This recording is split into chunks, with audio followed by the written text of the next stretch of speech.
नमस्कार दोस्तों। आज हम लोग सामाजिक एवं धार्मिक आंदोलन पढ़ेंगे, जिसके अंतर्गत राजा राम मोहन राय, दयानंद सरस्वती के बारे में देखेंगे। तो चलिए शुरू करते हैं, टाइम वेस्ट ना करते हुए। राजा राम मोहन राय, जिनको ब्रह्म समाज के संस्थापक के रूप में जाना जाता है, याद रखेंगे। ब्रह्म समाज की स्थापना कब हुई है? तो 1828 में बम्बई में की गई थी, याद रखेंगे। राजा राम मोहन राय इनके संस्थापक रहे हैं। राजा राम मोहन राय को भारतीय जागरण का अग्रदूत माना जाता है दोस्तों, बहुत इंपॉर्टेंट है। उन्होंने हिंदू कॉलेज की स्थापना की, ठीक है ना, याद रखें, हिंदू कॉलेज की स्थापना की है। और उन्होंने अंग्रेजी में प्रीसेस्ट ऑफ जीसस की रचना की है, याद रखें, मोस्ट इंपॉर्टेंट है। जो मैं गोला कर रहा हूँ वही इंपॉर्टेंट है, लिख लीजिएगा उसको। और उन्हें भारतीय पत्रकारिता का अग्रदूत भी कहा जाता है, जनक कहा जाता है। और संवाद कौमुदी और मीरातुल अखबार का प्रकाशन भी किया है, याद रखेंगे, मोस्ट इंपॉर्टेंट है। संवाद कौमुदी और मीरातुल अखबार दोनों अलग अलग अखबार है, इसका प्रकाशन किया है। उन्हीं के प्रयासों से लॉर्ड विलियम बेंटिक के काल में सती प्रथा का प्रतिबंध लगा है 1829 में, याद रखेंगे, राजा राम मोहन राय के कार्यकाल में। ठीक है, बहुत इंपॉर्टेंट है ये। उसके बाद देवेंद्र नाथ टैगोर ने ब्रह्म समाज को पुनर्जीवित किया, ठीक है, दो भाग में डिवाइड हो गए हैं, ठीक है ना। 1839 ब्रह्म समाज को पुनर्जीवित किया उन्होंने। तत्वबोधनी किसने लिखा है? देवेंद्र नाथ टैगोर ने ही लिखा है दोस्तों, याद रखेंगे, ठीक है ना। 1865 में ब्रह्म समाज का विभाजन हो गया, एक आदि ब्रह्म समाज कहलाया, उसके बाद है ब्रह्म समाज ऑफ इंडिया कहलाया। तो आदि ब्रह्म समाज के संस्थापक कौन है? तो आदि मतलब पुराना वाला, तो देवेंद्र नाथ टैगोर है दोस्तों, याद रखेंगे। और नया वाला तो केशव चंद्र सेन है, ठीक है, ये याद रखना है आपको। रिवाइज नहीं करा रहा हूँ इसमें क्योंकि टाइम बहुत कम है, ठीक है। प्रार्थना समाज 1867 में इसका स्थापना हुआ है, प्रार्थना समाज, ठीक है ना। इसकी स्थापना 1867 में डॉक्टर आत्माराम पांडुरंग द्वारा मुंबई में की गई थी, याद रखेंगे, मुंबई में की गई है, ठीक है ना। किसकी प्रेरणा से? केशव चंद्र सेन। और केशव चंद्र सेन जो है ब्रह्म समाज ऑफ इंडिया वाले थे। महादेव गोविंद रानाडे, रामकृष्ण गोपाल भंडारकर प्रमुख नेता थे इसके, याद रखेंगे, प्रार्थना समाज के, ठीक है ना। और दक्कन एजुकेशन सोसाइटी की स्थापना के सहयोग की किसने किया है? तो आत्माराम पांडुरंग ने किया है, याद रखेंगे। रानाडे ने भारतीय सामाजिक सम्मेलन आयोजित किया और इसकी स्थापना में सहयोग किया है, याद रखेंगे, ठीक है। आर्य समाज, उसके बाद आर्य समाज देखते हैं। आर्य समाज की स्थापना कब की गई है? तो स्वामी दयानंद सरस्वती ने 1875 ईस्वी में बम्बई में इसकी स्थापना की। उन्होंने पुराणों का विरोध किया, याद रखेंगे, पुराणों का विरोध कर वेदों की ओर लौटों का नारा दिया है। कौन सा नारा दिया है? क्वेश्चन डायरेक्ट आता है कि वेदों की ओर लौटों का नारा किसने दिया है? तो आर्य समाज के संस्थापक दयानंद सरस्वती ने दिया है। उन्होंने सत्यार्थ प्रकाश की रचना भी की है। दयानंद सरस्वती ने जाति प्रथा, बाल विवाह, अस्पृश्यता, सती प्रथा का खंडन किया है, मतलब विरोध किया है। उन्होंने शुद्धि आंदोलन चलाया है दोस्तों, मोस्ट इंपॉर्टेंट है, याद रखना है, ठीक है ना। और उनके द्वारा दयानंद एंग्लो वैदिक स्कूल का निर्माण भी किया गया है, ठीक है ना, लाला हंसराज के द्वारा, उनका सहयोग था उसमें, ये याद रखना है। एनी बेसेंट, एनी बेसेंट क्या है? एनी बेसेंट बोली है कि स्वामी दयानंद पहले व्यक्ति थे जिन्होंने कहा था भारत भारतीयों के लिए है, याद रखेंगे, ठीक है ना। भारत भारतीयों के लिए है, यह भी CGPSC प्री में क्वेश्चन आया हुआ था, किसने कहा है? तो स्वामी दयानंद सरस्वती ने कहा है दोस्तों, मोस्ट इंपॉर्टेंट है, गलत नहीं करना है आपको।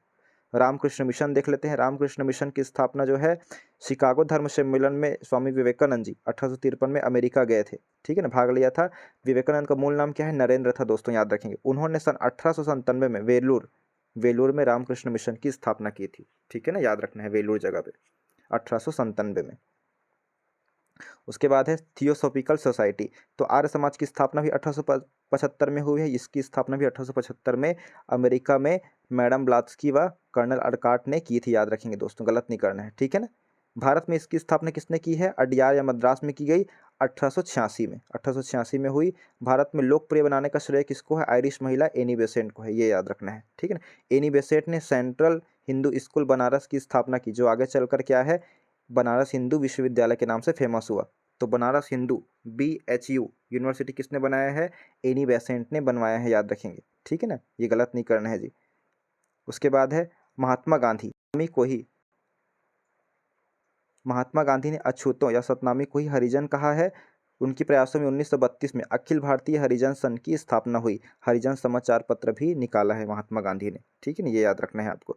उसके बाद है डॉक्टर भीमराव अंबेडकर, महार जाति के थे, सभी जानते हैं, महार जाति के थे। उन्होंने अखिल भारतीय दलित वर्ग, क्या है? अखिल भारतीय दलित वर्ग संघ, all India depressed class federation की स्थापना का विचार दिया। बहिष्कृत भारत समाचार पत्र भी उन्होंने दिया है, याद रखेंगे, मोस्ट इंपॉर्टेंट है। बहिष्कृत भारत समाचार पत्र किसने निकाला है? तो डॉक्टर भीमराव अंबेडकर ने निकाला है। मुस्लिमों में सुधार देखते हैं। अलीगढ़ आंदोलन अलीगढ़ आंदोलन किसके सहयोग से हुआ है? प्रणेता कौन थे? सर सैयद अहमद खां थे। 1875 में एंग्लो मोहम्मदन ओरिएंटल कॉलेज की स्थापना की इन्होंने, याद रखेंगे, ठीक है, ये याद रखना है इसमें। और है फरेजी आंदोलन। फरेजी आंदोलन किधर चला है? बंगाल में चला है, हाजी शरीयत उल्लाह का नेतृत्व में। वहाबी आंदोलन क्या है? सर सैयद अहमद बरेलवी के नेतृत्व में, ठीक है ना, भारत में। ये सब जितने भी गोला कर रहा हूँ उसको याद करिएगा। पारसियों में सुधार, तो पारसियों में रहनुमाई माजदायासन समाज की स्थापना दादा भाई नौरोजी ये सब ने की। दादा भाई नौरोजी ने राष्ट्र गुप्तार समाचार पत्र भी निकाला है, याद रखेंगे, राष्ट्र गुप्तार मोस्ट इंपॉर्टेंट है। उसके बाद देखते हैं हम लोग, ये हमारा लास्ट है पेज का, वो है यंग बंग आंदोलन। यंग बंगाल आंदोलन किसने किया है? तो स्थापना जो है हेनरी विवियन डेरोजियो ने किया है। उनकी मृत्यु के बाद भी ये चलते रहा। तरुण बंगाल मतलब यंग बंगाल के आंदोलन के रूप में फैलते रहे। ईश्वर चंद विद्यासागर के प्रयासों से सन 1856 में विधवा पुनर्विवाह अधिनियम पारित हो गया, याद रखेंगे दोस्तों, ठीक है ना। और बेथियोन ने 1849 में बेथियोन स्कूल की स्थापना की, जो महिला कॉलेज थी। प्रोफेसर कर्वे द्वारा बम्बई में भारत का प्रथम महिला विश्वविद्यालय स्थापित किया गया। भारत का प्रथम महिला विश्वविद्यालय कब, मतलब कहाँ किया गया? बम्बई में, प्रोफेसर कर्वे द्वारा। और उसके बाद सबसे ज़्यादा इम्पोर्टेंट है वो है सत्यशोधक समाज दोस्तों। सत्यशोधक समाज के संस्थापक कौन है? तो आप लोग बताइए क्या है, याद रखना है ज्योतिबा फुले, याद रखना है। सत्यशोधक समाज के संस्थापक है ज्योतिबा फुले ने, महाराष्ट्र में की थी। इनका उद्देश्य क्या था? दलित उद्धार। तथा उनकी प्रसिद्ध रचना क्या है? गुलामगिरी किसकी रचना है? तो ज्योतिबा फुले की है। गलत नहीं करना है इसको, ठीक है ना, याद रखना है, इतना बस याद करिएगा। Thank you.